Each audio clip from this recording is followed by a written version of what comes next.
জয় নিতাই, জয় গৌর, জয় জগন্নাথ। তো নতুন একটা মিনি ব্লগে সবাইকে স্বাগত জানাচ্ছি। এখন সকাল সকাল সূর্যদেবকে জল দিতে এসেছি, তারপর ফুল গাছগুলোতে একটু জল দিয়ে দিলাম।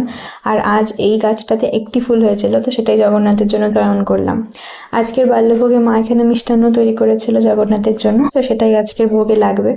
আর এদিকে এই পোশাকগুলো এখানে ধুয়ে দিয়েছিলাম গতকালকে, যেগুলো আর তোলা হয়নি, তো সেগুলো এখন গুছিয়ে ফেলছি। এগুলো কিছু দিনের পোশাক একসাথে ধুয়েছিলাম। তারপর আবার দুপুরের ভোগের প্রস্তুতি শুরু হয়ে গেল, আমি আর মা মিলেমিলেই করছি। তো এখানে অন্নর জন্য জল বসিয়ে দিলাম, আর এদিকে কাঁচকলা আলু সেদ্ধ করেছিলাম। তো কাঁচকলা দিয়ে বড়া রসা হবে, আর কাঁচকলার খোসা দিয়ে আজ একটা কিছু বানাবো ভাবছি।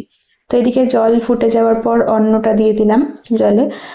আর এদিকে কাঁচকলার যে খোসার যে রেসিপিটা আমি আপনাদের বললাম, তো সেটা কি করেছি, মিক্সিতে একটুখানি কাঁচকলাটাকে অল্প একটু জল দিয়ে কাঁচা লঙ্কা দিয়ে বেটে নিয়েছি, পেস্ট করে নিয়েছি।